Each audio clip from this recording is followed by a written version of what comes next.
Hello, and welcome to Hack Job Studios, where we shift through the doldrums of media, both beloved and forgotten, to bring you pitches for unwarranted sequels, unwanted remakes, and unwatchable soft reboots. Today on the show, the Universal Dark Universe. Is it dead? And if so, what went wrong, and how could we possibly fix it? All right, so, did you want to say something? Sorry. No. I think we should just get definitely let's make the comparison of what we're actually comparing with what we saw. Yeah, so this week we focused in on one movie to be our main critique because it's the most important thing for the Dark Universe overall. But we suggested three other movies that we kind of used, at least I did, and I'm sure you did too, James, as like inspiration of how we would potentially maybe rewrite the Dark Universe if we were to do it ourselves. So started with The Mummy, 2017, the actual like single Dark Universe movie. Um, The attempted Iron Man, I right, guess is what it's exactly. called. Oh my goodness. and, Attempted and being the then biggest. yeah, and then as bonuses we threw in The Mummy 1999, which really, in my opinion, one of the last like really good monster movies from Universal.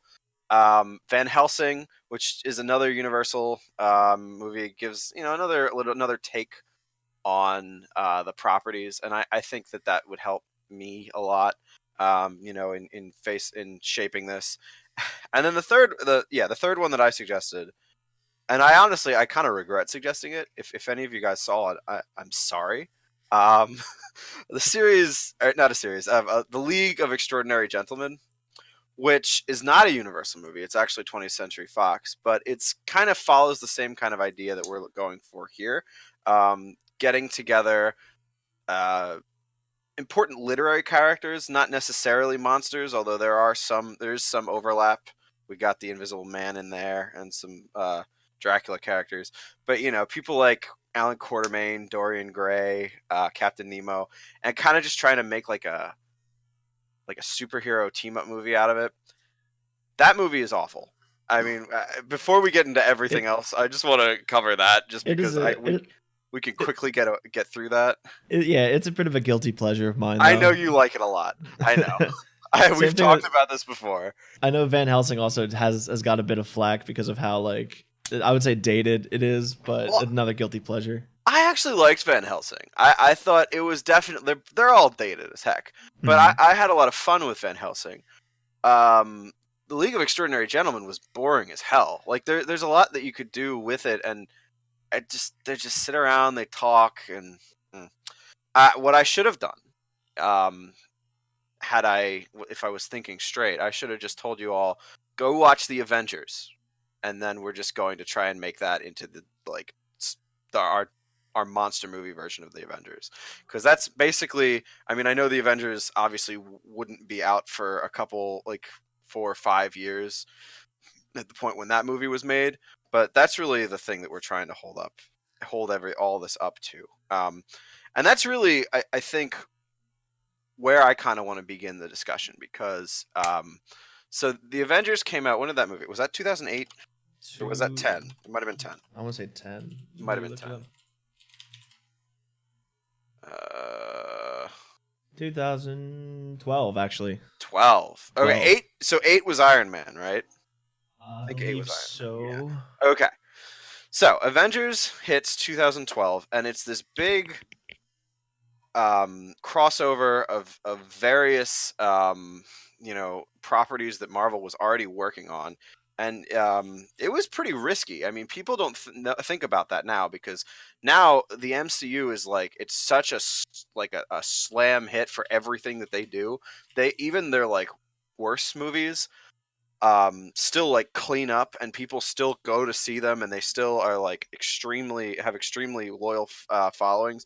I know, like me personally, I really liked Ant-Man and the Wasp, and that's not really a good movie. It's just like it's a fun time, and you know that when you see that crawl in the middle, the Marvel pages turning with all the heroes assembling, like you get really excited, and it kind of like it psychs you up.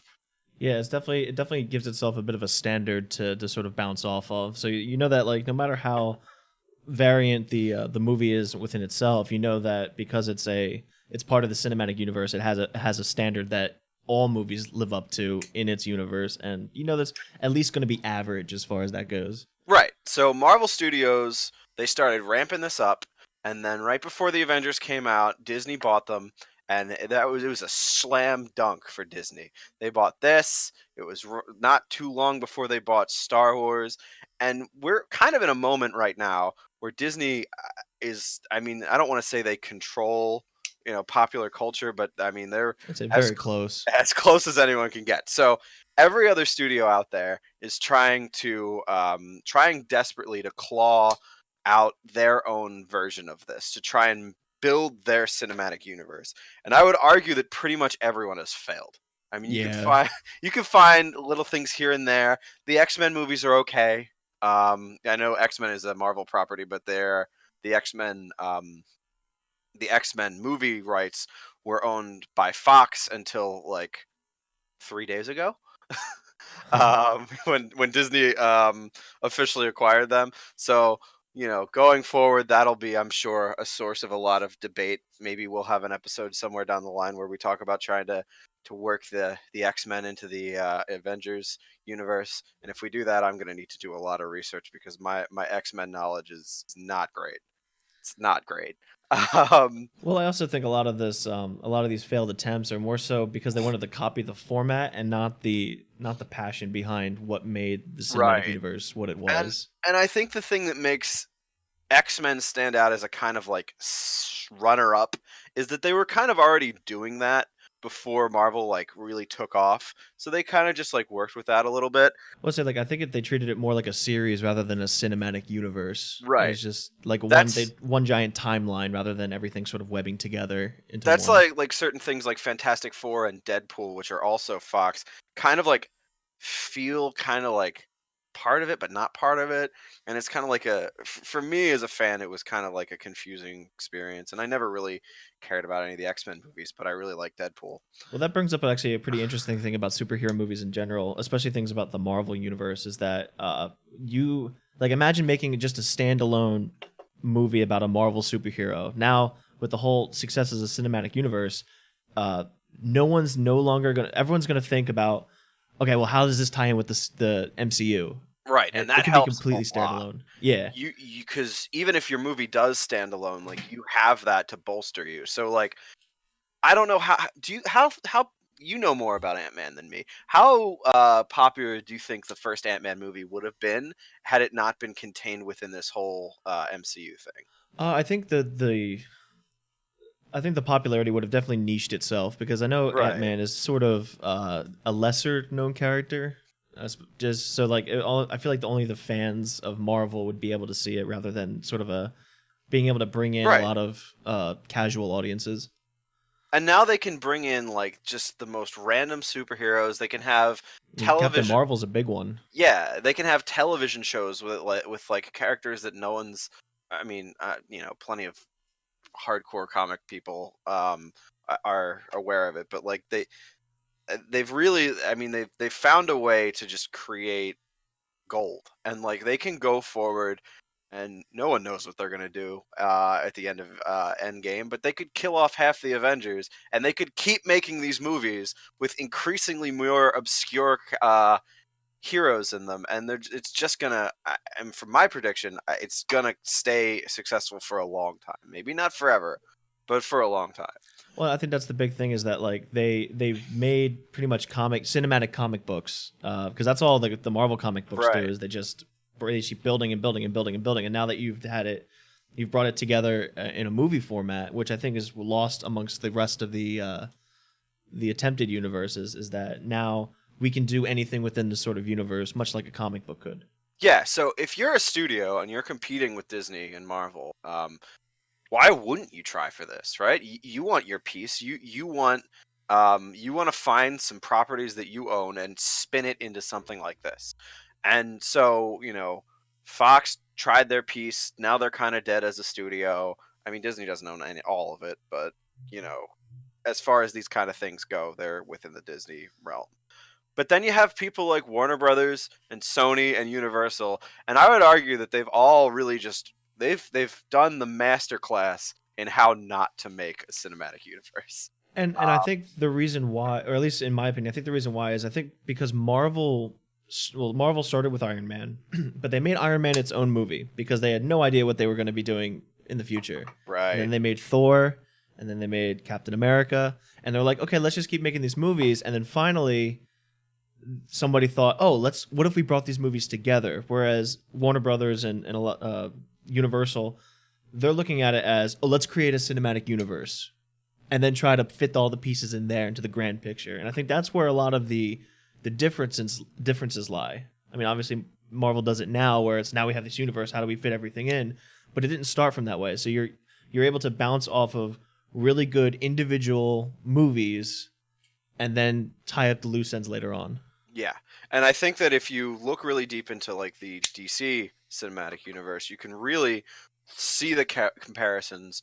You can see like how things weren't done right because they were in this kind of awkward spot in between Superman and Batman movies when Avengers really blew up, and they have to kind of like write themselves backwards to kind of create something that works. Well, And it's it also doesn't. DC sort of went the alternate universe route with the Christopher Nolan Batman series. Right. They tried to recreate the Christopher like they tried to basically recreate the feel of the Nolan Batman series in Superman, and they went for Zack Snyder, who is not Christopher Nolan, but they thought, "Oh, he's dark, Nolan's dark." And so everything in DC for the longest time was dark, dark, dark, dark, dark, and it just got to be like, it was a joke. It was kind of like a meme. And so when they started to like write and like reimagine what they were doing with just excuse me Justice League. They brought in Joss Whedon himself, the guy who made the first Avengers movie, Mhm. to try and lighten it up a little bit, and it feels just completely out of place in what they've set up so far.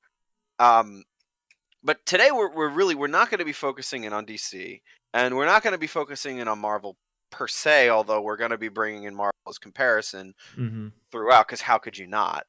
We're gonna start with Universal's Dark Universe. Now, in a lot of ways, because I plan on doing a lot of stuff with cinematic universes. I think that if we're really trying to be studio hacks, there's really no better way to express that. Um, but I think that the Dark Universe is, on one end, it's an easy way for us to begin, and on another end, it's actually really really hard. So what I mean by that is it's easy in that there's only been one movie. We can throw that aside and just rewrite it from scratch. And it's also somewhat easy because even though all of these characters and all these properties, Frankenstein, the Mummy, Dracula, they're all very recognizable, that they don't really have quite the passion behind them as far as like fan bases go, as compared to like comic book superheroes. That gives us a little bit of leeway. We can mess around with them a little bit. We can change the way we want characters to function, and I don't think we would encounter, if we were making these movies, quite the same degree of backlash as if we tweaked something from a superhero movie. And it's really interesting because Marvel bases a lot of their stuff off of their comic book characters. Comic books tell a specific kind of story, and they can. I mean, obviously they can branch out, but what's really interesting is a lot of the horror, the past horror monsters that was going to inspire this dark universe were actually. I mean, they were all based off of very popular novels, and what was what I think is the central theme that I think got sort of lost in the creation of this dark universe. I mean, just seeing it with the Mummy itself, um, it was all centralized around Gothic horror, and Gothic horror was a response to. Uh, it's sort of a subset of Lovecraftian horror, where Lovecraft was all about the fear of the unknown. Gothic horror was about the fear of progression.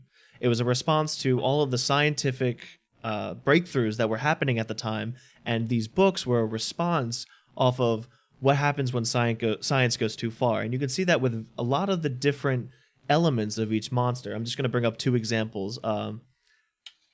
Jekyll and Hyde is a response off of the idea that with the new discoveries of chemistry, how far are we willing to go as people to alter ourselves with chemicals, or to how far can we progress with chemistry? And so Jekyll and Hyde sort of answers that question in a very negative or critical in a critical way.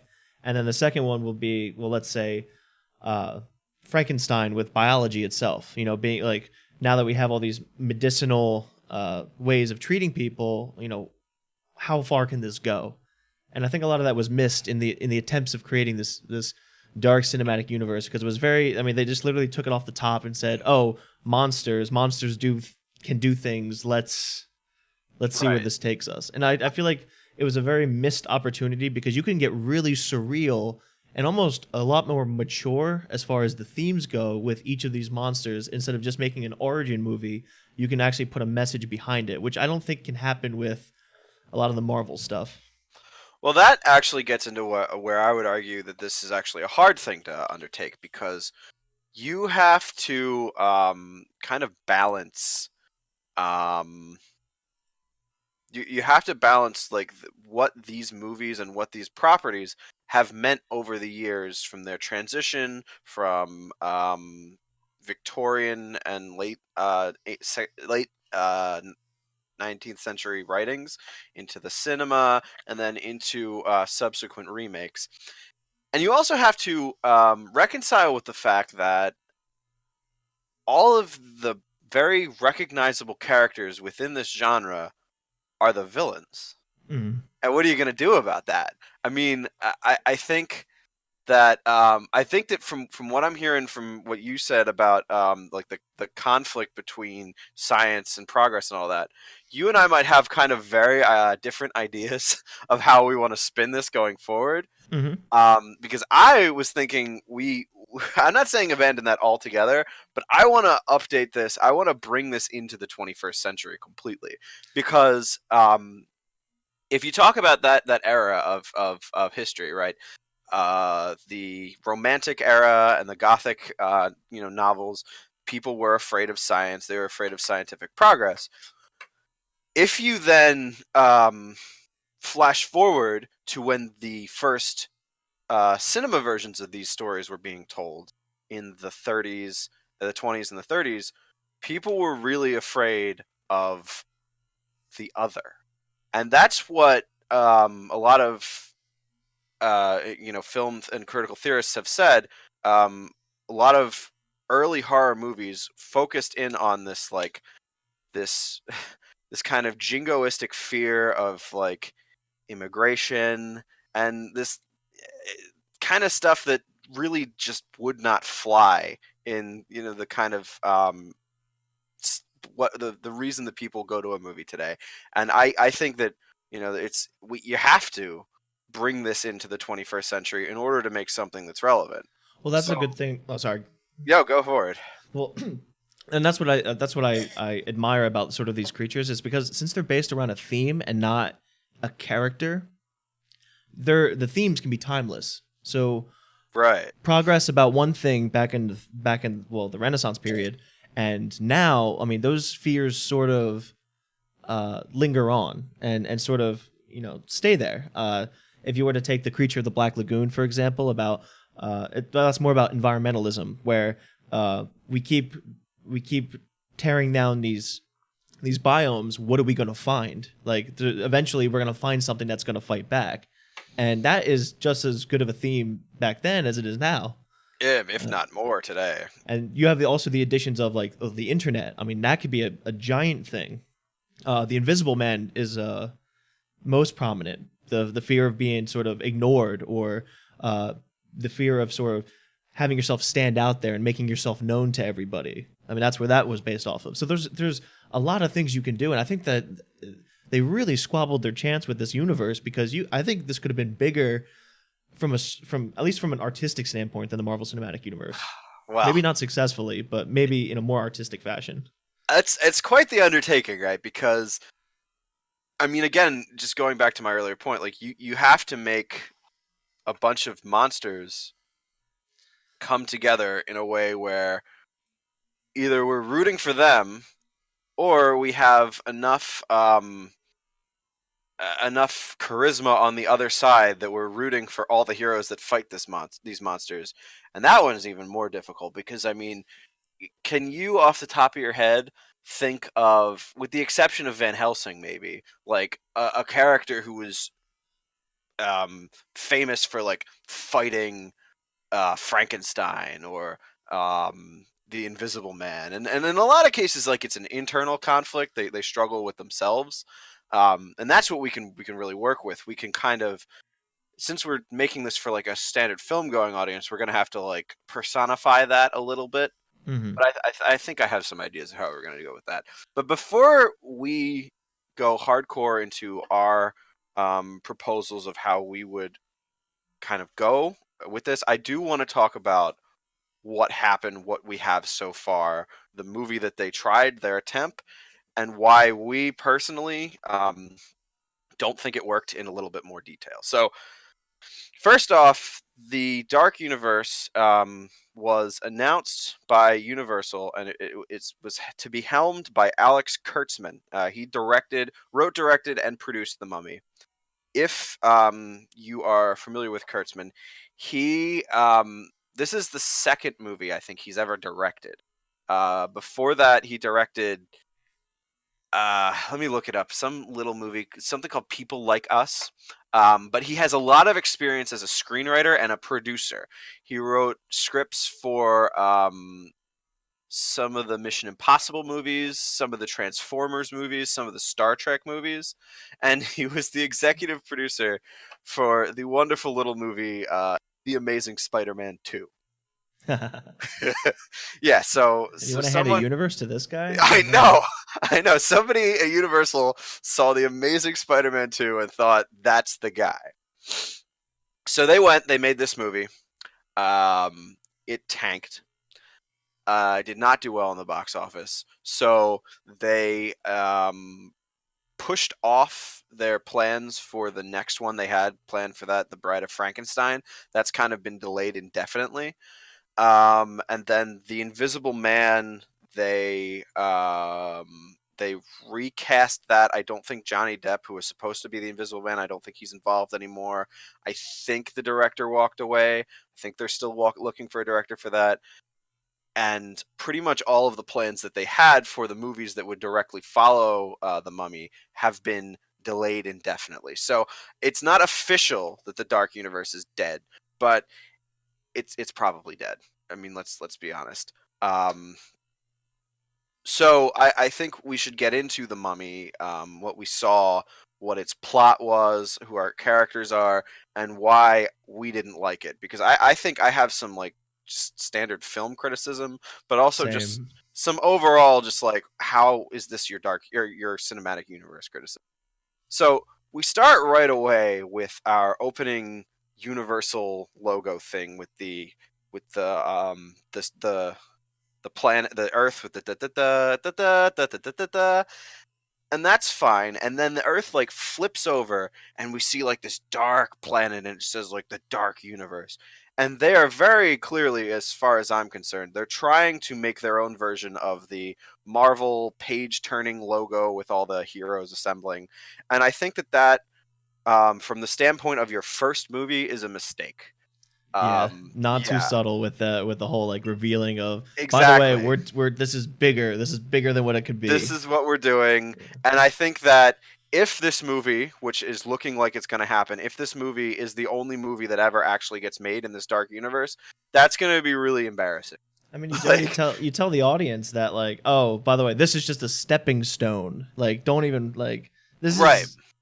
is just trying to. It's exposition. Don't worry What I about it as a standalone. what I think they should have done. I actually liked how they did it in the beginning of Van Helsing, where they make that the globe black and white to go into their intro, which is black and white. That would have been cool, like a little black and white. So just like we show you, okay, this is a monster movie. We're making it a little dark, but we're not teasing our 5-year plan.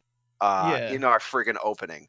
You wait till you get to your big crossover movie. If that works, then you can do this. And I think that's a good lesson to pretty much every studio that wants to do something like this.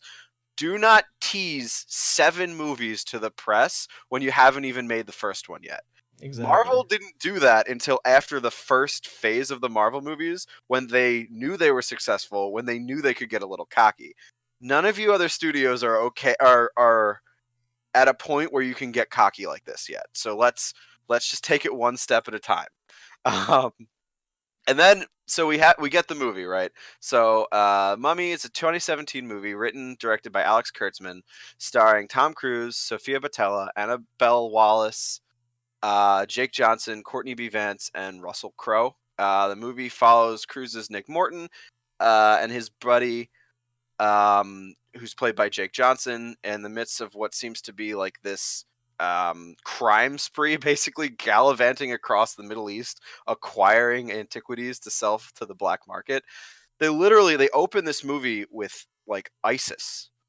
Like, why The is insurgents. That's what they're right? called. But they're ISIS. Yeah. Like, why is ISIS in our fun summer blockbuster? Come on, Universal.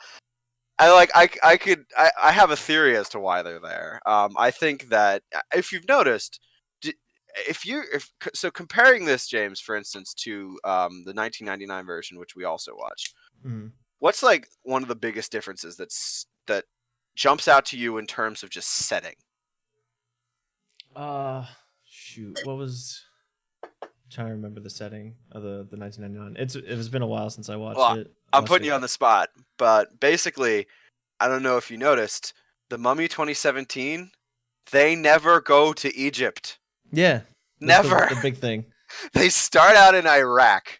They find the tomb in Iraq, in northern Iraq, and they explain away why that is. But just because they're explaining it with their exposition doesn't mean it's okay. It still feels dumb as hell. This is Mm. the mummy. Go to Egypt, for God's sakes.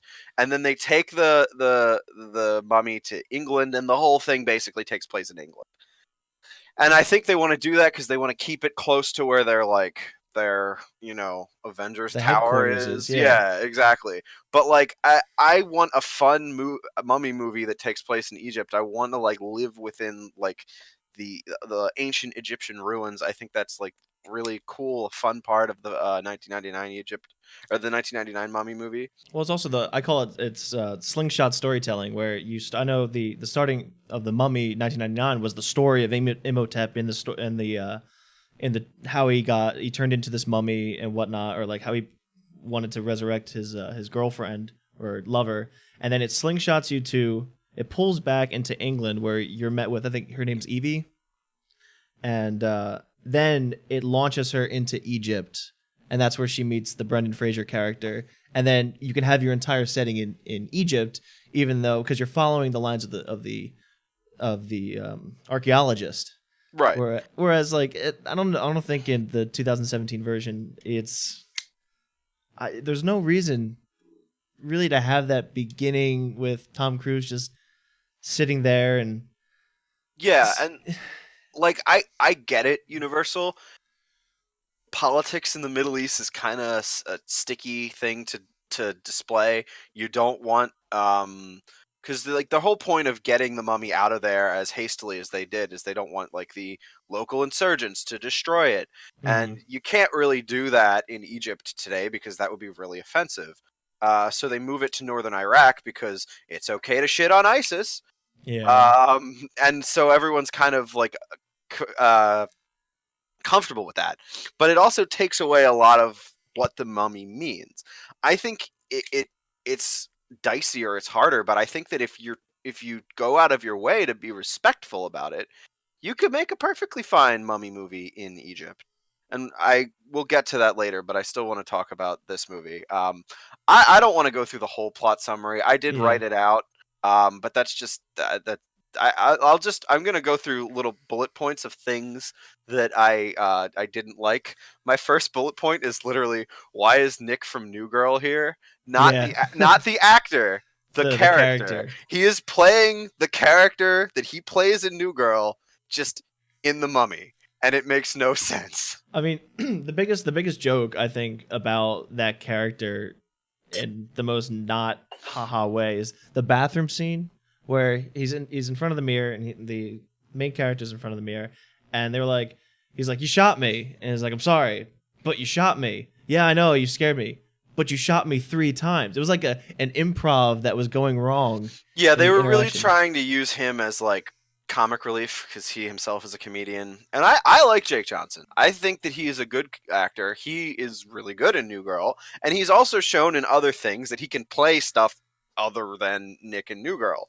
But I feel like some studio exec in Universal was like, "We need a comic relief. Let's get Nick from New Girl," Well, and and then that was the issue is that like yeah, there's sometimes where he's trying to be comic relief, and then other times he's like, she wants you, Nick. She wants you to come to her. right. I'm cursed. You're cursed. So it's like it's serious and not. Maybe they're trying to subvert that seriousness, but it doesn't work. I don't think. And it also just comes right back to how terrible Tom Cruise is. Like That's I, one of my he gripes is the character. he apparently he really cared about this. Apparently he like rewrote the script. He got really into it. He was really excited to have like his take at a cinematic universe.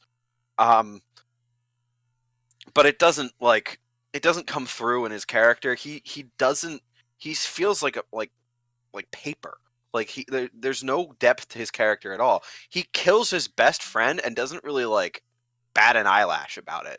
So like at the end where he gets all like teared up over when the archaeologist girl dies and has to like bring her back, like it feels completely out of nowhere. Like why do you care about her? You never cared about anything Yeah, so far. he literally lied to make like to say like, "Oh, who are you?" when for the whole Colonel scene. It's like Well, he's trying to get that out of it. in the first scene that's okay. That shows him as like this like charming like Indiana Jones type, like oh I'd leave them behind, but But yeah, then throughout the movie, there's really nothing that happens that changes that right, sort of exactly. interaction. If you can redeem him, then that works, but that never happens. Nothing. I I'll be honest. I don't like Tom Cruise. I don't think a lot of people like Tom Cruise. There's a lot of obvious reasons why. But I don't think that that's the only thing. He clearly is not doing a good performance here. I don't think that people should be pinning their giant movie franchises to Tom Cruise anymore.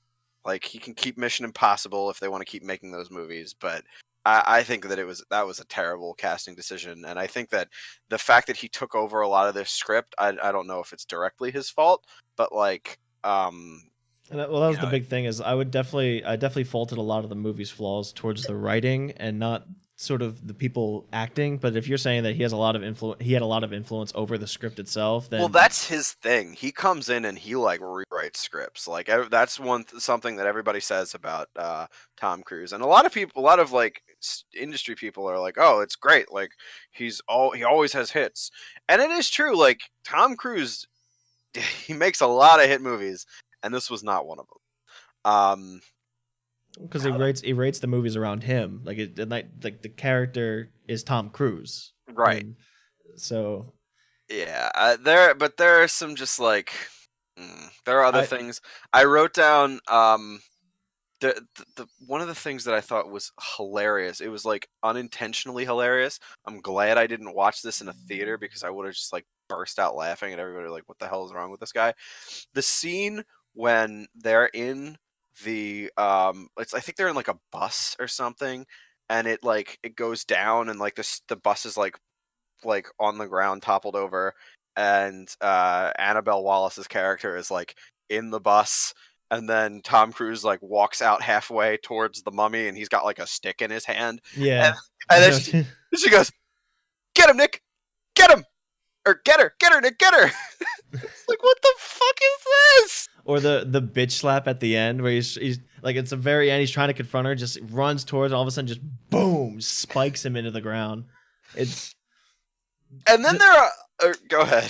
well, it's I find them funny because it's not only you're kind of you're rooting for the mummy because you're not really a fan of the main character themselves, and it's like you just that little extra oomph of like maybe you should have been a better person or like you should have grown a little bit more. Yeah, You would have been out of this. and then there are things like little lines that I think feel really out of place, but would have been really good in a better movie. Like the part at the near the end where the mummy tries to like stick her tongue down Tom Cruise's throat, and he's like, "Carl, I'm telling you, this thing between us, it's never Yeah. gonna happen." Had they structured like the movie so that his character was a little bit more joking and it was a little lighter, that would have been great.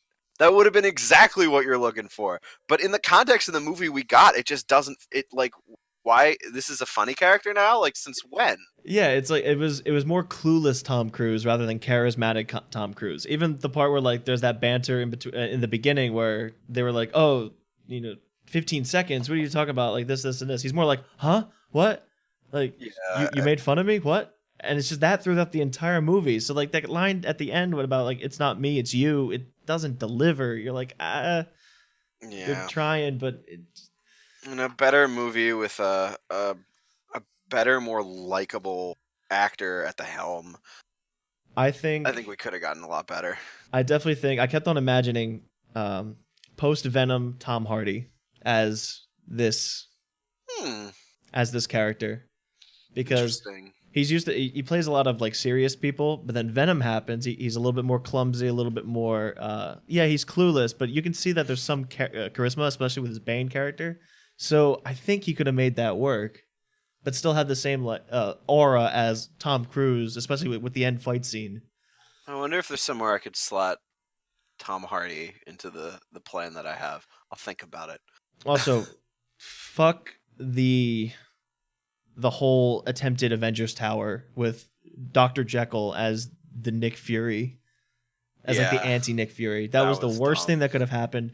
Uh, I have little like if okay. First of all, you don't make Dr. Jekyll a leader because the guy's unstable.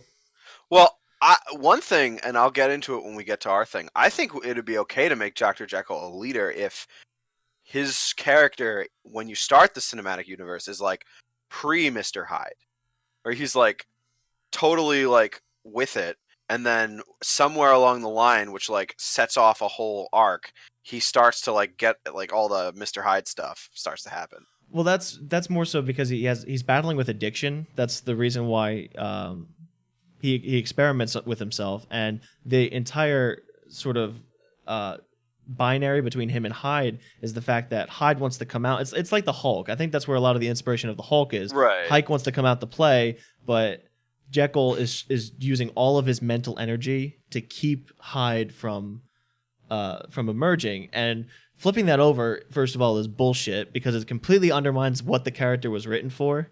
And in doing so, like you can't have a leader that is okay until he goes off the hinge for not taking his pills or shooting himself with like it doesn't.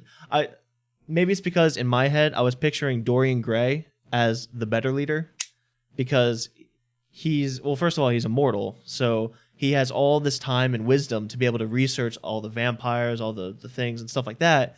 And you can say that, oh, this organization has existed for such a long period of time, and it makes sense. So like back in the Crusades, so you have Dorian and just going all through, and it makes sense that he's going out and collecting these supernatural slash monster relics, and it gives him more of a leadership quality because he doesn't have powers to back up on, so he has to be a little bit smarter. Maybe it's because I have League of Extraordinary Gentlemen like in the back of the cradles of my mind, because I thought that the Jekyll Hyde version of that movie was played pretty true to the character, or pretty true Yeah. to the writing. Well, I'm just gonna spoil it right now. I shit all over Jekyll and Hyde. I completely rewrite them for my best interests. But we'll get to that when we get Hmm. to it. Um, yeah, I think I will say to this movie's credit, my biggest I thought going in I was going to be annoyed at how much shit they were trying to set up for other movies. I didn't get the sense that that was nearly as egregious as something like Batman v Superman, which I Hmm. think was awful. Yes. There were parts of Batman v Superman where they just stopped the movie dead for 15 minutes to show three consecutive trailers, basically, for all of the upcoming characters that they're going to introduce. Like, Oh, that's inexcusable. I was expecting that. I didn't see it as much as I thought I would see it, so I gave it that much credit. I just was bored as hell in this movie. I couldn't connect to any of the characters. I think they I don't know. I can't necessarily say that any of the actors were wasted either. I liked Annabelle Wallis in Peaky Blinders. She was a lot of fun in that, and that's why when I first saw like the trailer for this movie, I thought, oh my god, it's Grace from Peaky Blinders. But this is the first time I'm seeing her in like a big action movie, and I don't really want to see her in one again. I was not impressed by her. Um, that's There, the scientist girl, by the way. mhm. And Jake Johnson was just playing Nick from New Girl. I think he Yeah, could have been better. Russell Crowe was a joke, and I like Sophia Boutella as an actress, but she didn't have a lot of lines. She was just the she was just a mummy, body. right? And like to be fair, she's always kind of been like a stunt. Like in Kingsman, that's really all she was. Like she didn't have a lot of lines there. She's just like she's actually a professional dancer, so that's why they cast her as the person who like has Well, yeah, her the crawling up the sword. chains was really good. Yeah, like she's a you know a, I don't want to say a stunt cast, but she's they you cast her for that reason, Mm. and I actually kept her in my version, and I gave her character, and maybe if this were real, that would blow up in my face, or maybe it wouldn't. I don't know if anyone's given her a chance. She was okay in Hotel Artemis. That movie was kind of boring too, though. Um, Well, there was one thing that I actually will praise the movie for, and this is more so about setting it up for the universe thing, is the ending itself. And what I mean by that is when you have these old monster movies, like when you picture the Mummy, we'll say pre, including the 1999 version, you see like this very old, crummy, almost disintegrating sort of entity that's kind of like not there, especially for the recent times. I do like the idea of the essence transferring, where Tom Cruise takes the dagger for the magic MacGuffin dagger and then stabs him to get all these powers of Set. And it basically is like the entire power set of the Mummy. You took a boring character that existed in the past, and now you've given all of its powers to a young body that you can then use. young, Well, I mean, in this case, let's say if we meant even to be young, meant if to we be young. replace Tom Cruise with any other actor, but you're giving the character of Nick, you're transferring those powers over, and now you're looking at the Mummy in a new spin because it's a quote unquote good guy that, well, it's supposed to be good, redeemed at the end. Now has these dark powers. There's a conflict between him not succumbing to the corruption of being able to use pretty much ultimate power. And now you have a character that you can take with you into the cinematic universe, which I've really liked. I like the idea of the essence transfer. Well, I went that direction, but with a completely different property. My mummy. We'll get to it. Yeah. Um, my actually, I was to the point of old and young. I was talking to my brother about this movie, and he brought something up that I thought was kind of funny. You know that scene where Tom Cruise is fighting Kurt Russell, and Kurt Russell is like, "Oh, I know you're a much younger man than me." Tom Cruise in real life is 3 years older than Kurt Russell, Yeah.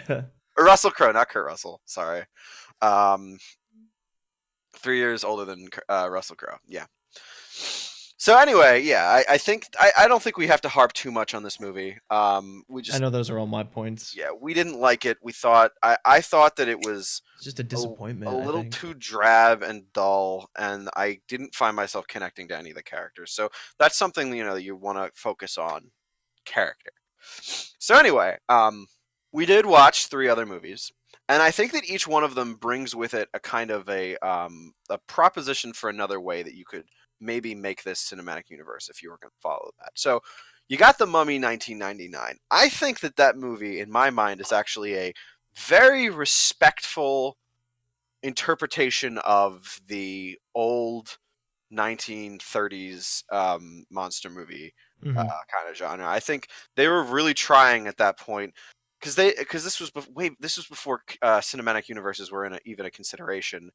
They were trying to just like remake the Mummy and do it in a respectful way, do it in a fun way that updates it for the current day, but like doesn't take away from what it was originally, kind of like an homage.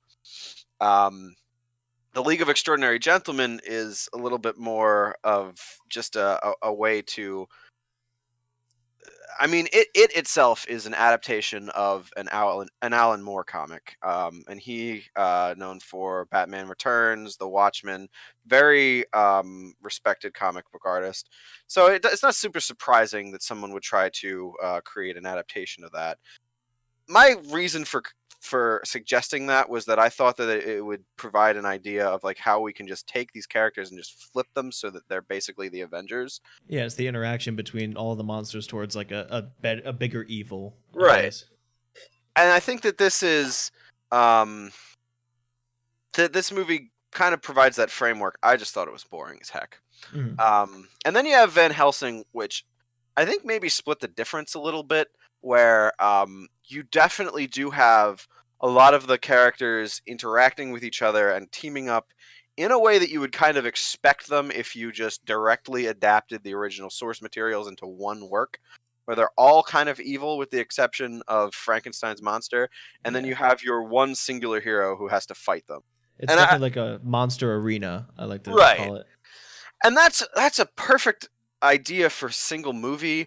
I don't think you could carry an entire cinematic universe off of that alone, which is why I think I would actually eliminate that and The Mummy, where to really make an entire cinematic universe where all of the villains are the monsters that you know, and they're teaming up to fight against the heroes, which are Van Helsing and who? Uh, Who? Side characters. Right. Like that no one's going to want to see that. So as good as that as well as that works for one movie, I don't think we can make a whole cinematic universe around that. So we have to you got to at least from my thinking you have to maybe mimic the League of Extraordinary Gentlemen a little bit more, but make The it more interesting. another way, which I don't agree with, but there's definitely one way that you can do it if people want to be creative, is make them kaiju's, not like giant monsters, but forces of power that can be um, focused and harnessed towards a direction. So you have the Dracula, or in this case, a vampire, and he's causing all this mayhem. And if you can direct it towards, let's say, the werewolf, then you have all these people who are supposedly powerless trying to just redirect these monsters towards each other to fight each other rather than have them sort of. But then you lose the autonomy of the monsters, which I think is stupid. Right. And I think that the direction that the Mummy that we got, the 2017 Mummy that we were the direction they were going to take it was going to be less like the Avengers, where they're all like good guys coming together, and more like they're all their own kind of just flavors of evil with a little bit of good mixed in. And then like this super big bad comes around, and then they all have to like band together, and like Russell Crowe brings them all together, and they're like, "All right, guys, we got to put aside our differences." And then Tom Cruise just like gets up and he's like, "What are we? Some sort of Suicide Squad?" Like basically that's what they were going for here, and Yeah. I don't approve. I do not approve. Yeah, So I was not a fan. my proposal is let's make them heroes. Let's make you can have some anti-heroes. You can have one or two, but everyone cannot be an anti-hero. You need a Captain America. You need somebody who's just fucking good. Like Well, that's actually that's why I brought up the whole aspect of Dorian Gray, because you have, I mean, yeah, in the books he's kind of like self-centered and whatnot, but you have somebody who's not really tainted by an evil, if that makes any sense. right. Yeah, So and to be fair, all of my characters are tainted by some sort of evil, but they themselves are good characters underneath. So mhm. we can get into it if you're ready. Yeah, Anything actually, else we want to say about the movies we have, or do you want to pop uh, right into our pitches? no, I think we could just transfer right in. All right. So, I have multiple movie ideas. Do you want to maybe start with one of your ideas first, and then I can jump into one of mine? Yeah, because mine are a little less specific. They're more conceptual. So having that and then navigating to yours brings up the specifics, and that would be Okay. much better to elaborate on. So what I was always thinking is, yeah, turning back to the whole thematic elements of the gothic horror, and then bringing it into a sort of a modern era where every movie, I mean, obviously every movie has to have an origin story.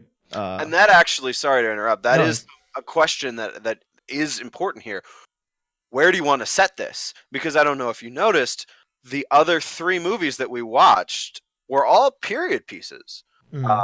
Van Helsing was set in the late 1800s. So was the League of Extraordinary Gentlemen. The Mummy was set in the 20s. I actually forgot that. I thought, oh, we're gonna watch, this is gonna be a modern Mummy movie, but no, it is set at the time when these original movies were made. Mhm. So like that is a question that you got to ask yourselves. I think the Dark Universe just went straight in with, we want this to be a modern take, and that is actually the direction that I would go too. But I think that it is totally legitimate to say no. I want this to be a complete cinematic universe that takes place in like 1897, if that's what you want to do. That's true. But what I was mostly looking at is towards like it's taking the concepts of the monsters and putting a modern spin on it. And I'll Right. make an example. Take Frankenstein for example. I haven't watched I Frankenstein, but from the trailers, I think this is sort of a common or I take ripped Frankenstein apart. uh well you take a guy that's I don't want to say he's a supernatural person, but he has the ability to attach limbs onto himself. So whenever if Right. he's decapitated, if he's doing, but he could physically do that. And so you have like a modern thing. It's more supernatural on top of that, but it allows you to, you don't have this hulking monster. You just have a person with the gift of reanimating parts onto his body, kind of like Deadpool. The same thing with the vampire. Instead of the vampire, you replace it with a cannibal, and a cannibal gains a lot of you know how Marvel goes towards the whole scientific aspect of this. This is kind of like the same thing where you have a cannibal that, upon the consumption of human flesh and blood, is able to have these boosts in metabolic rate, allowing them to do more damage, take more damage, stuff like that. Invisible Man is a hacker, literally just unknown to the world. So I like that a lot, because I'll be honest, I didn't put a whole lot of thought into my Invisible Man, and when you mentioned earlier, oh, the idea, because isn't the whole point of Invisible Man like he goes crazy because he's completely anonymous, so he can do whatever the fuck he wants? exactly, yeah, he Yeah, doesn't care because no one will ever acknowledge him. and that's like you can completely like write a whole parallel of that in the modern day with hacking. Yeah, and just internet. It's just the guy. You can say that the guy's so smart and so good that nothing can ever track him. Like and he's like a recluse, so he doesn't go outside, and he just is able to do everything. But he's sort of an anti-hero, and that's how like he doesn't have to have an origin story, but he can have like a side thing in the cinematic universe to go pick him up, kind of like how the Spider-Man thing happened in Infinity War. Or Right. not, yeah. Um, Civil War. Civil War. Civil Yeah. War, yeah. But yeah, things like that is taking the concepts of these monsters and putting a modern spin where it's the abilities that make them known towards each one, but then you can put an entire new soul into the character and you can make them sort of good, or they're using their powers for their own selfish reasons, and then you bring them onto the team that way to sort of convince them or redeem them for something better. As far as an enemy, that's where it gets a little difficult. You can go I liked League of Extraordinary Gentlemen where they would take pieces of each person, but again, that was more the supernatural aspect. Like you can't do it with Invisible Man. Yeah, but also like the enemy in that sucked. Yeah, I mean, obviously it would be like Taoists, and Right. so I don't. This the issue. I don't know what the villain would be or the big baddie. So in your cinematic universe, there is like certain supernatural elements, right? Even though it's not front and center, or is Yes. there none? There is some. Okay. Yes, there sort of has to be some like. I mean, if you want to have the creature from the Black Lagoon, obviously it's just this mutation of a creature, or a guy like falls in, and then prays to the devil like to make him live. I mean, you have to take your individual characters, flesh them out to a point of corruption, and then they go back. Because like I said before, I really like the idea of transferring the essence of the monster into a completely new character and see how that character would do with those powers, whether that be from supernatural elements, dark gods and set, or just normal, or just simple mutations and just scientific ways. So for my part, I I went. I don't want to say the opposite of that, but I I drew a lot more from. I wanted to keep a lot of the supernatural elements in there. I want to keep it a little bit like dark, and I want, but not like not a dark tone, but maybe a dark like it'll look dark, but the characters themselves will be able to be a little bit light and a little bit I guess like play off of each other in a fun way. And I think that I cheated a little bit. I used an outside source other than the four movies that we watched. But when I was rewriting this, I thought that one way to really go a really nice direction to go. And I don't think I don't know if you've watched the series, so I'll try not to focus too much on it, but I'll bring it in. Have you ever seen Buffy the Vampire Slayer?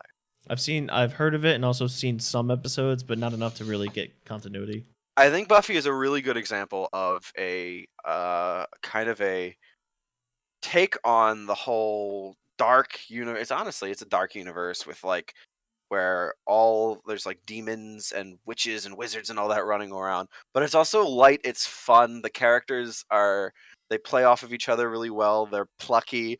They have like witty banter. Now obviously I'm not working with any of the Buffy properties. I'm not using the name Buffy, but she does um, inspire the anchor that is the character that kind of ties like a lot of this together. I went more in a direction where it's like it's a young, sexy version of the Dark Universe, and I think that they were trying to do that with the Mummy, but like everyone knows Tom Cruise is yesterday's news. Like we need actors that are young, up and coming, but are also like big that we can get people to keep coming to these movies. So so we're starting out. I started out. I'm not going the Mummy first. We're doing the Mummy second. We're starting out with Van Helsing, and that's our Iron Man. Okay. And um, so our main character, I'm stealing a little bit. There's a Van. Apparently, realized this when writing this. I didn't even know this existed. There's a sci-fi show called Van Helsing. Have you heard of it? No, actually. Yeah, I haven't seen any of it. I don't think I'm in too much trouble of overlap because that show actually takes place in like a future universe where like vampires have taken over, and like the main character is like a descendant of Abraham Van Helsing, and she can like convert vampires to humans or whatever. That has nothing to do with this, but I am using the idea of a female Van Helsing. So our main character is Amelia Van Helsing. She is the granddaughter of Abraham Van Helsing, who's still alive. And for my lead actress, I needed someone big, someone very now, and someone who has the acting chops, but is recognizable and could kind of be our Robert Downey Jr. To like really carry us. So I went with Haley Steinfeld. Okay. Right? Not bad. Um, so we start the movie, right? It's like dark and dreary and it's raining and it's at a funeral, right? And it's the funeral for her older sister, Christabel Van Helsing. I stole the name Christabel from an old Coleridge poem. It's not super relevant, but literary nerds out there will appreciate it because it's about a vampire. Um, so they're at this funeral, right? And so she's kind of alone. She's like off on her own. She doesn't really have a lot of family around her. Her grandfather is her only other living relative. He's there, but he's like giving the eulogy. They're not really talking. They don't really have the best relationship. Her grandfather is going to be played by Jeff Bridges, and that has the double threat of reuniting the two because they both played in the True Grit remake that the Coen Brothers made that landed Haley Steinfeld an Oscar nomination when she was like 11. So that's cool. Okay. Um, so yeah, they're talking. He's talking up there. She's kind of off on her own, and then her uncle walks up, and he's not like a familial uncle. It's just like a non-familial like friend of the family. She calls him Uncle Quincy, and he's played by Ethan Hawke, and he is the character of Quincy Holmwood. Now, if you've seen any of the original Dracula movies or read the original Dracula book, there are two characters named Quincy Morris and something Homewood. I think maybe John Homewood. Later adaptations of Dracula merge them into one character. I'm kind of doing that here. I'm not keeping a lot of it, but I am keeping the whole like Texas cowboy kind of thing. I mean, he's not overtly a cowboy, but he like talks like one. Hmm. And so that's where we get a lot of our exposition. They're talking, and Amelia explains like, oh, I really feel left out of the loop. um my sister was this monster hunter, and she died suddenly and mysteriously. Like there's no way that foul play wasn't at hand. But my grandfather, he won't tell me anything. He's not involving me. He just wants to protect me. Ever since my parents died, he won't let me in on the family like secrets, and I feel like I really want to help her. And like she gets upset over that, and then that she mentions that like her sister's boyfriend, he's not taking it well. He's just thrown himself into his work, and they kind of like the camera pans over to him, and it's all we get to see of him. But they call him Victor. Spoiler alert: it's Frankenstein. Hmm. And then they go away from him. That's all we see of him in this movie. So then, she has a little bit of a fight with her grandfather. um she goes home. She feels like she's not part of the the family. And then she gets attacked. They're like masked attackers come to her house. They try to kill her. She fights them off, because even though she's been kept away from the family trade since her parents died, they actually trained her when she was a little kid to fight, so she can fight. She's able to fight them off. But her grandfather and her uncle, they're concerned. So they send a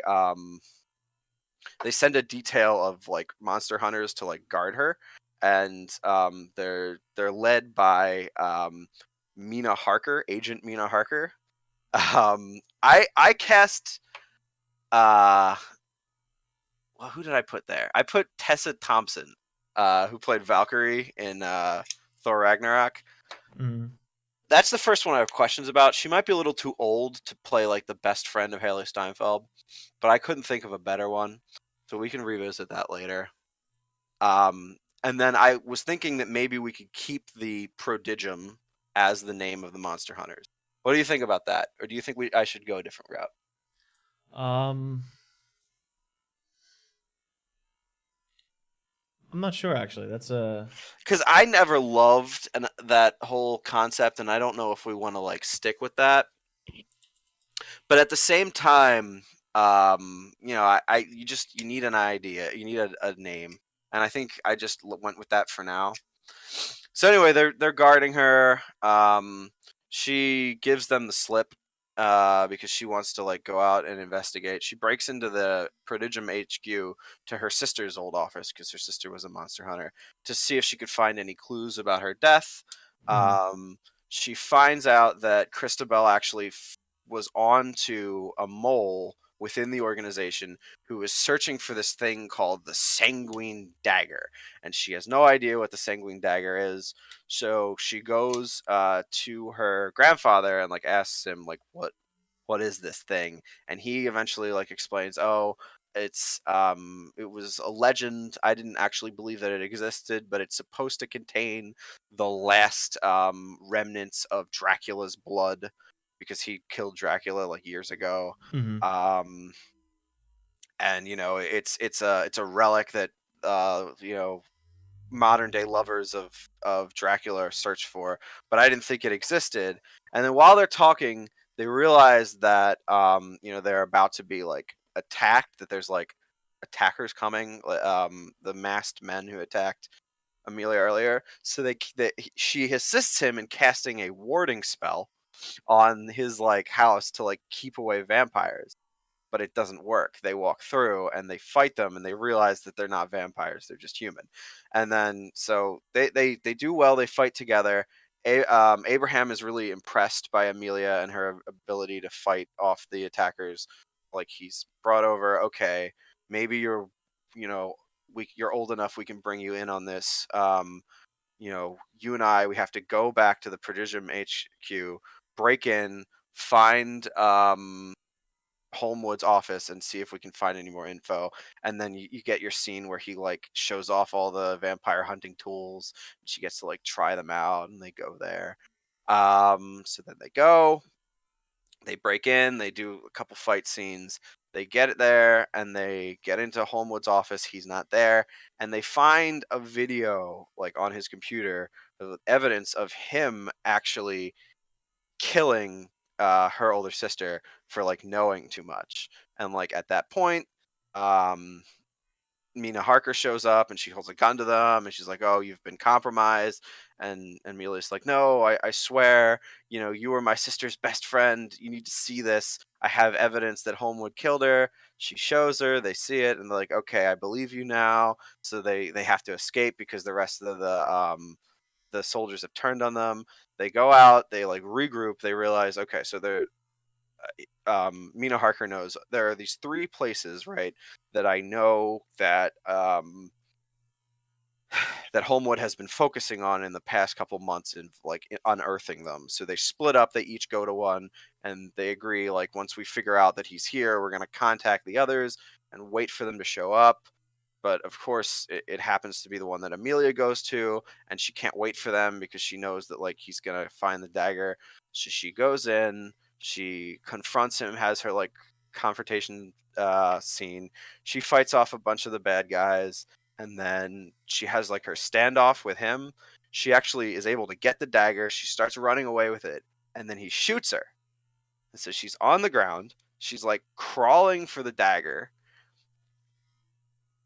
Villain speech where like the dagger it contains the power, the blood of Dracula. Whoever is stabbed with it will be imbued with his powers. I came here to find it. Now that I found it, I will be the most powerful.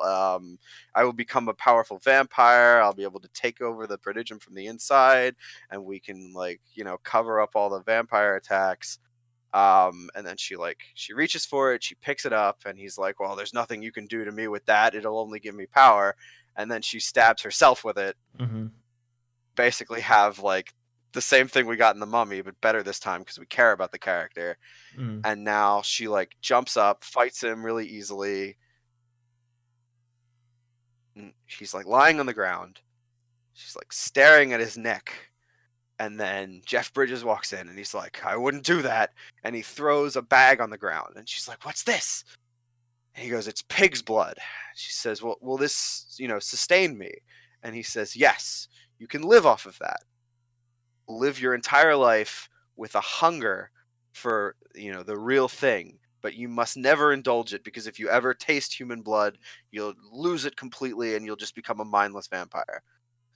And then Mina shows up. They quickly hide the fact that Amelia is a vampire. They give her like glasses to cover her new like red eyes, and they say like, "Oh, we killed him, but we have to cover this up. So you can go back to working with the Prodigium, but we have to go into hiding." So that's like them kind of creating a way for like Amelia to be out of the fold for a little while, and then they like whisk her away, and the movie ends, and you get a credit scene, and then in the mid credit scene, or the end credit scene or whatnot, it opens up with a dead rat, and it's hooked up with like these electric things, and the rat like gets shocked, and then the rat starts to twitch, and then Okay. we zoom out and we see Taron Egerton, the lead actor from Kingsman, as a very young Victor Frankenstein, and in the back you see a picture of Christabel Van Helsing, like on the wall, like in a memoriam, and he just looks down and he goes, "It's alive," and that's the end of our first movie. Okay. What do you think before we get into The Mummy? Um. So let's see. Lot the package. I know, and I will say that is the one that I put the most thought into. As we go on, the thought gets a lot less because, I didn't have a lot of time to write like 5 movies, but Mm-hmm. So we have this movie was not meant to pitch an overall main baddie that we're not seeing any Thanos like people into this, Not really. There's this like which is fine. That's actually through like right throughout. There's like little rumblings of like, oh, Dracula might be coming back, but like it's not. He is not the main bad guy. The main bad guy is Holmwood. okay. Now the dagger. That's the only traces of Dracula's blood. The only known remnants. Late note. Okay. But I think to spoil, I think that is will be the only trace. Yes. Mhm. Is there maybe so does your main character does she despise vampires because of what happened to her older sister? Or is it like just we know about Yeah. vampires? Yeah, that could be part of it. I mean, her parents were killed by vampires too, and I forgot to mention that her parents were they worked with Quincy Holmwood, like they were all vampire hunters together. But when the prodigium first shows up to like guard her, she's like, "Wow, like I knew my parents were vampire hunters, but I never knew they had these ridiculous resources. This is crazy." Mhm. Cuz I don't know. I think it might be a good dynamic to show like her utter despising of vampires and then at the very end have go through a sort of a mental gymnastics of like sort of sort of like an insanity almost to get over the fact of her vampire despising to become one. Right, and like in the moment, it's like this like it's almost a very selfless act. Like I have to become what I despise to save the world. Hmm. And then that sets up a lot of like you set up a lot of damaged psychology for the future of the universe, the series, Right. because now you have that sort of like knot in her psyche to sort of you can twist that as far as like interaction with other characters go, because nobody knows what she went through, and you can sort of play that off between if you want to have like a Civil War esque sort of thing. That I think would be. Yeah, I've thought about Civil War if I'm gonna have like a phase two, because I only planned out for phase one. Although I have like rumblings of who I want to eventually be the Wolfman, even though the Wolfman movie doesn't come in phase one. Mhm. So your phase one, quote unquote monsters are the vampire, the mummy, and you have. Frankenstein is there. Um, who else is there? I'm thinking about the Invisible Man. I have a, a working idea, but I might like your idea. I just don't know how well, because I want it to be like a physical kind of like team up where they all like use their powers at once. And I don't know how well a hacker would work into there. And this is modern times, right? Yeah, Okay. Hmm. We can have it so like the Invisible Man like breaks into the headquarters to steal something to ransom it back, and then they actually track him down, and it's like the first time that he's ever been found, and then well, he almost my gets. my original idea with the Invisible, that was going to be the last movie before the big team up when all the other stuff is like has been dealt with, and the original proposal was the bad guy of that is the actual original Invisible Man, Dr. Griffin, I think is his name, and Mhm. he like. I mean, we're going to be working with the Prodigium. I think I might rename it to like the Institute, the something Institute, or maybe just the Institute, because I Mhm. like the idea of it being like this kind of academic institute. Because like everyone's a doctor. There's Doctor Frankenstein, Doctor Jekyll, Mhm. Doctor Griffin. So it works within an academic setting because they're all friggin' doctors. Um, so I was thinking that he leaves, he splits off, and it like takes place in another setting because we're going to be really tired of wherever we choose to set it. And so he's like this crazy he is an invisible man. But now he has this like idea. He wants to continue his research, and he wants to see like what happens to people when this happens to them. So he captures like a bunch of test subjects and turns them all into invisible people, and like a lot of them like go down these like dark thresholds, and they're the villains. And our main character, our hero, the one who becomes like the Invisible Man, who joins the Dark Avengers, for lack of a better term, is like the one guy who's like not an asshole and like is able to still maintain his like moral character, and he has to fight all the evil Invisible Man at the end. Mm. And I also had an idea where like he and his love interest, whatever, are both made invisible, and like they find he's able to find a cure, but only enough for her, and he like sacrifices it to make her normal again. But that was just like literally on my way home today, where it's like, fuck, I need an Invisible Man concept. Like, I was also another thing that I was thinking about in my head is I don't know if you're familiar with the anime JoJo's Bizarre Adventure. I'm actually not. I know I should, but Well, the main concept, well, it's vampire hunting, but right. it's the unique part that I want to take away is that the seasons, every single season of JoJo's is actually a different generation of the bloodline. Hmm. Right. So I know what I was usually thinking is like if you could start like the first phase is like the aristocratic times, and it's where Dorian Gray sets up and I like your idea of the Institute as well because he runs into a vampire, an old aristocratic vampire, because those are common, and sets up a small team there, and then because he's immortal, the next phase, like they defeat the entity or whatever the main villain is there, which would probably be like a close resemblance to Dracula because they're hunting vampires there, and maybe they take up one of the vampires in their midst, and then the next phase would actually be years later, like in the 1920s or the 1930s or 40s, very World War II-esque, where instead of Captain America, you have Dorian lives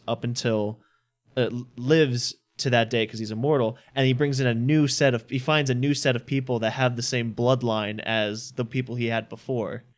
Or you can find new people. You know, you find like maybe Nazi experimentations on like the Invisible Man, and then brings that new on. But obviously the vampire is taken from one to the other because vampires are immortal. So like Dorian and the vampire go into the next phase, but they have to find like a new werewolf, then Invisible Man comes along, and then the next phase would be the modern era in which the Invisible Man dies. They pick up this new quote unquote Invisible Man, which is the hacker.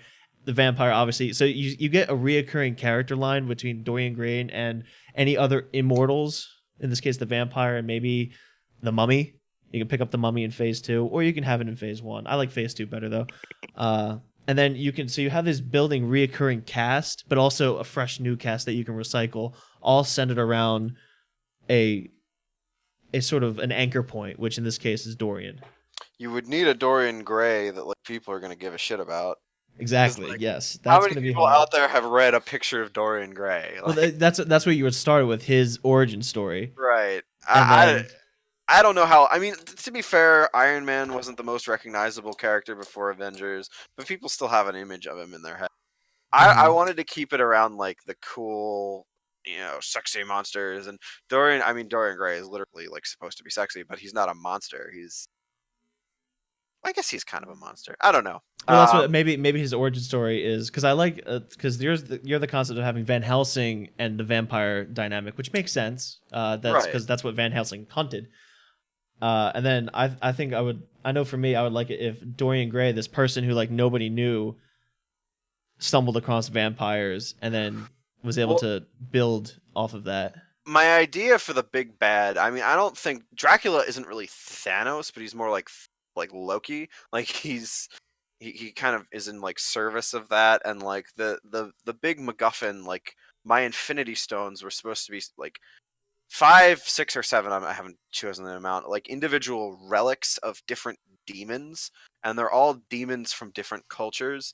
So you get like a Japanese demon. You get like Set is the Egyptian demon. You get like the Morrigan is your Irish demon, and like that's how they like if you control all the demons, like you can summon them all and like take over the world. So they have to destroy these relics, but they can't destroy them until they have to get them all in the one place, and that whole thing. Okay. Would you ever go into Eldritch? That sort of big baddie, if necessary. Maybe. Because I know that's what I would end up doing. I would go the Hellboy aspect and go like, yeah, these guys are bad, because they receive evil. they receive evils from, gods, but there's like something bigger, and it's the only thing you can get bigger than gods is the Eldritch. Yeah, that's And just like how successful is your series? Like if you just keep getting bigger, like okay, we need to keep getting bigger until you get because bigger. I mean, I would always consider the occult to be pretty much fantasy Nazis. Like Right. it's but There's you can get creative, you can get gruesome, you can get like there's a psychological aspect instead of just Nazis and they're bad. It's more you can have a mind game, you can have influence, and you can have pretty much the grotesque sort of things that people can become if they give themselves up to these beings. well, I mean, quickly, I'm not gonna give like a whole lot summary like Van Helsing, but I do have my other ideas. Mm-hmm. Um, so I was going to follow up Van Helsing with actually the Mummy, and this one's a little risky because I'm doing a couple things that kind of like flip the Mummy around. First off, the Mummy. Well, okay. Have you ever seen the original 1932 version of the Mummy? No, I haven't. In that, the like concept, it's kind of similar to the 1999 version where Imhotep is like banished because he is trying to like resurrect his lover from the grave and all that. But in the original Mummy movie, they find Imhotep's grave in like 1921, and like that's like a brief beginning of the story, and then they flash forward to 10 years later where like the sons of the people who originally find it go back to Egypt, and they encounter this Egyptian man who shows them where to find the grave of the mummy's lover, and then they find out that the Egyptian man is actually the original mummy who's been like masquerading as a person for 10 years, and he's just led them there to like trick them into releasing his like lover. Mm.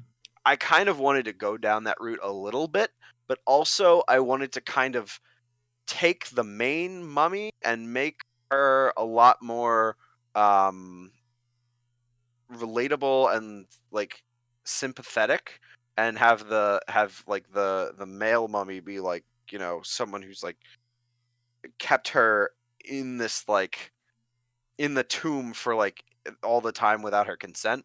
So the like the original Egypt part, she's not the pharaoh's mistress, she's the pharaoh's daughter, and she's forbidden from seeing Imhotep, the pharaoh's priest, whom she loves, but he's like a blasphemer and a heretic.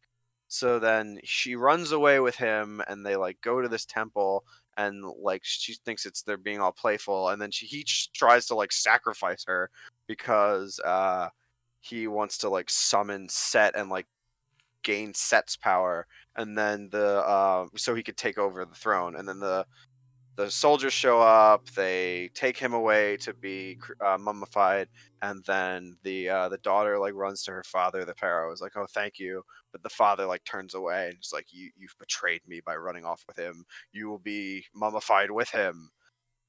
And then you flash forward to where Van Helsing left off, and it's actually Frankenstein who is being convinced by his best friend Igor.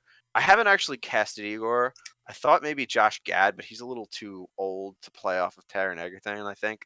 So I have to rethink that. But he's definitely a funny, fun comic relief character. He convinces, or he tells Frankenstein, "Hey, I convinced Dr. Jekyll, who is Frankenstein's like mentor, to let you go to Egypt to study these mummies." And Frankenstein's like, "Why the hell would I ever want to do that?" He's like, "Oh, well, because there's this legend about this mummy who was found in the 20s, and he's like, it was like this he was like living dead, and that kind of works with your research, right?" And Frankenstein's kind of pissed because he's like, "Dude, like that's magic. This is science. They're completely different." But they have to go anyway because they've already been signed up for it. They get there and they meet up with Mina, who we're seeing again, who's now like still working with the Prodigium, and they meet this Egyptian scientist who we find out later is actually Imhotep, who's been around since the 20s, but has been like um, masquerading as a human, and he like leads them to the place where the new mummy is buried, and they dig her up, and he actually leaves them there because he wants her to kill them and drain um Their life their essences. life essence, yeah, so that he can use her for the ritual later. But when they find her, like Igor and Mina like run away in terror, but Frankenstein's like, ooh, cool. Like he's not scared of her at all. And then like they kind of bond, and then they get attacked by these like I'm very careful not to make them like Egyptian dissidents. So I wanted to be a little safer with it. I went with Russian mercenaries who Okay. who work for the doctor, who like they were sent there to make sure that they get sacrificed, and she actually drains their essence, and it's okay because they were evil and they were going to kill her friends, so she becomes alive, and I was going to have her. Actually wanted Sophia Botella to retain the role. I think she's a good actress. I wanted to give it a shot. I didn't come up with an idea for who was going to play in Hotep. I think that it should probably be like some older respected Egyptian actor, but I just don't know of any. And by the way, I want Dr. Jekyll to be played by David Tennant, because that'll be fun as hell later on when, I agree. That would be really good. right? Yeah, Who? because at this Yeah. point, like he's like serious, and like he's not like evil yet, but he's evil. Um, or go ahead. Was it? You can also paint him as like mentally unstable because he Right. has a very good like jitter, for lack of a better term. It's like, Yeah, oh, you know. I love David Tennant. I think he would make a good Doctor. But anyway, yeah, they take the mummy girl, and like this whole thing happens pretty early in the movie. They take her back to America or England or wherever the hell. For this part, England is where the place. Um, and like we kind of get like our Captain America, Thor, like fish out of water story where they're like teaching her how to be like normal, but then Imhotep shows up and he's trying to like kill her, or use her for the sacrifice. And so they team up, and like she's really powerful because she can like turn into sand, and she has like her dark powers with like the ravens and shit, and like they fight, and she ultimately wins. I didn't do a lot of thinking about the end, but like the basic character dynamics with her having this like little love interest with Frankenstein, and then if you want to like throw like a little last minute romantic comedy like conflict into it, she actually finds out about his research and his like obsession with bringing his old girlfriend back, and she's like, you only care about me because I'm the living dead, and you're just trying to use me to bring your old girlfriend back. And he's like, no, I really like you, and like that whole thing. But I want that movie to end with him, Frankenstein, actually dying, like sacrifice himself to save her, and Hmm. then it ends, and then in the end credit scene, Dr. Jackal comes out with all of Frankenstein's notes, and he's like, guys, he left behind a blueprint of how to bring him back. And that's how we get to our So Frankenstein. Frankenstein becomes the Frankenstein monster. Exactly. Because and that's just from a branding perspective. It's always hard because you see Frankenstein's monster and people call him Frankenstein, and you're like, well, no, it's not Frankenstein, it's Frankenstein's monster. I completely like I get around that problem entirely. They are one and the same, so you can use them interchangeably. It's fine. So Um, so are you is Frankenstein supposed to be set up as sort of like the comic relief? Because Igor definitely, Igor, but okay. yeah, Because well, the way I'm seeing it is like you can kind of do it like Deadpool, where because Frankenstein gets reanimated as quote unquote the Frankenstein monster, he is now able to be blown apart and he can put himself together. So you have a lot of good comedic moments where he's pretty much the ragdoll slash meat shield right. of the Like, group, and he's like he can like fire off different things like quips and stuff like that because he's intelligent, but and he has to like carry his arms around. I also like the imagery in Van Helsing where he's like electric powered. uh I think that would be cool just to throw a little like flavor into it, because you always have like he's super strong and he's super strong and he's super strong. Like, you know, it's like he has like a little. He's definitely super strong, but he has other things. about him. And like they bring him back, and he's like a monster. And that's there's a Frankenstein movie which I haven't put a lot of thought into, other than the fact that they bring him back. He's grappling with the fact that he's been dead this whole time, and actually the main villain in that movie um, is Mr. Hyde, because Dr. Jekyll becomes Mr. Hyde, but he's like also Dr. Jekyll like in the daytime, and he like switches off. So like trying to figure out, because I've kind of I wanted to make I changed the formula a little bit, where like you all in a lot of cases you see Mr. Hyde pictured as this like big Hulk dude. I actually don't want that. I want him to be like a very devious, like So like the original. scheming.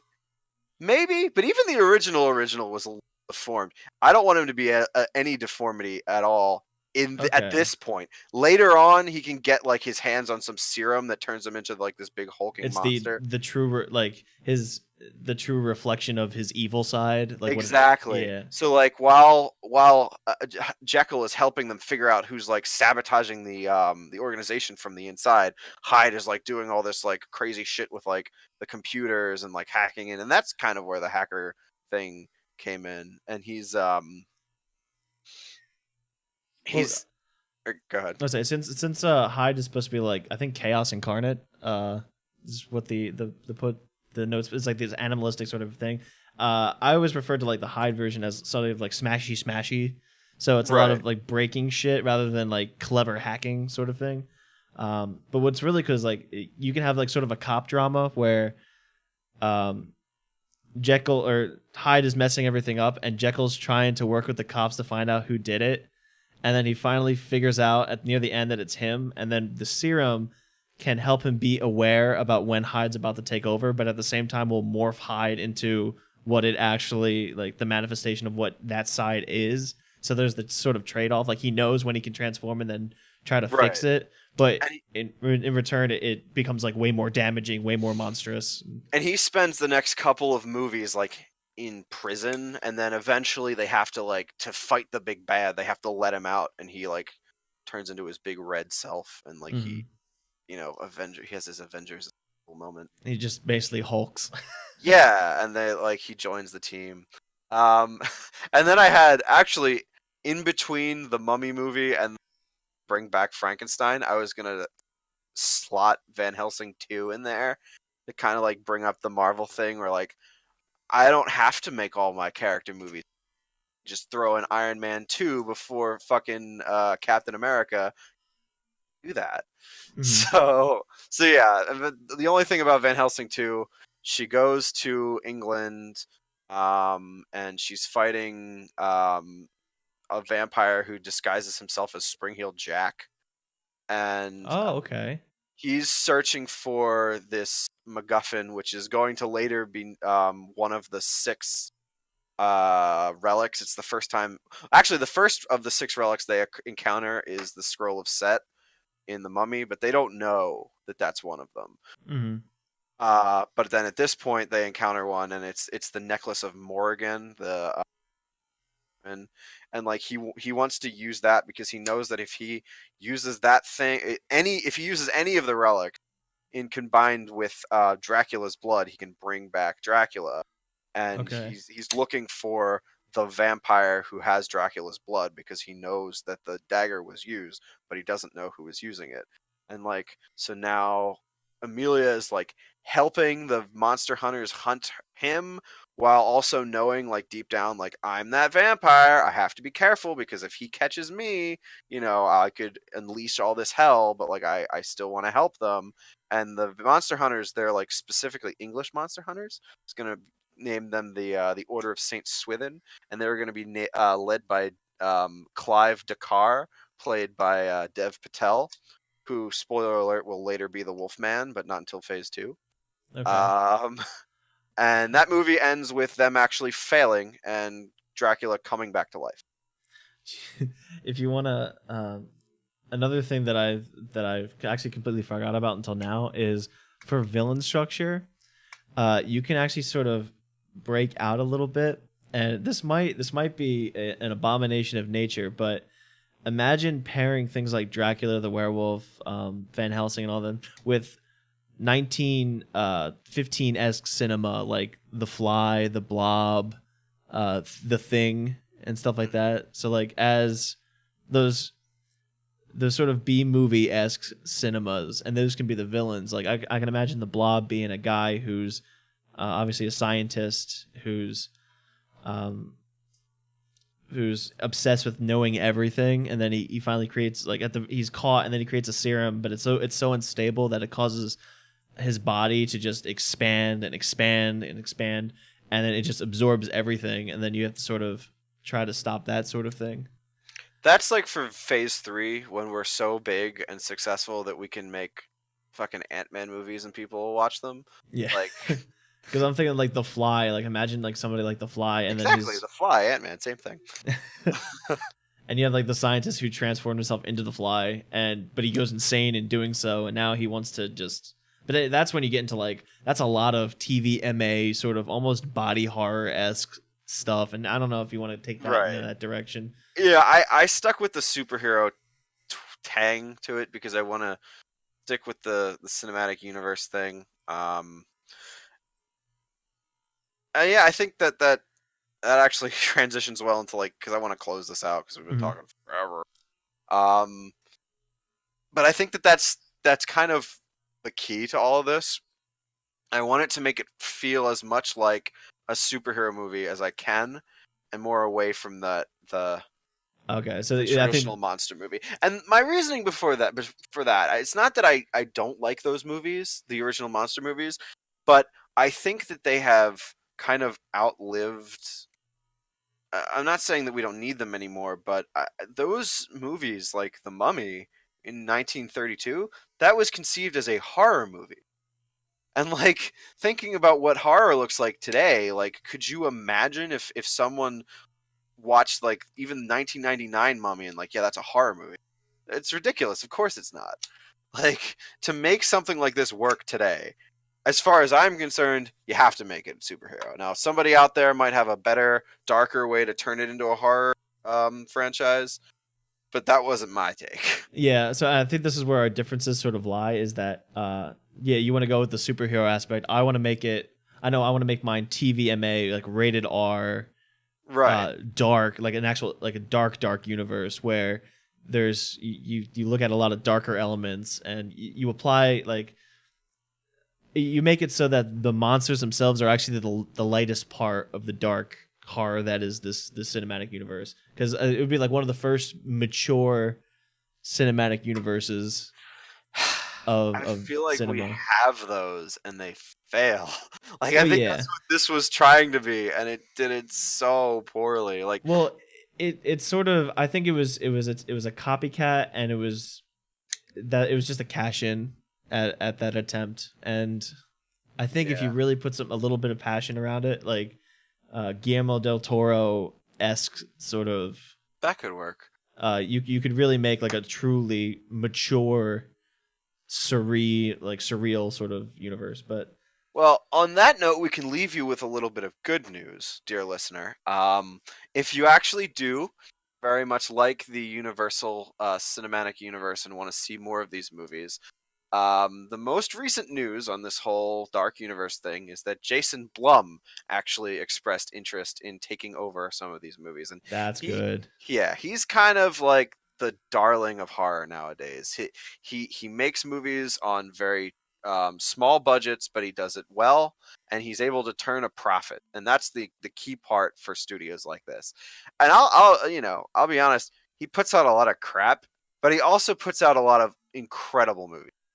Us, the most recent one, but more well-known ones like Get Out was him, Whiplash was him. So yeah, I think that if he actually does take over the cinematic universe, it will at least go far, because the stuff that he's going to put out there is not going to cost Universal too much, and if it works, it's going to be good.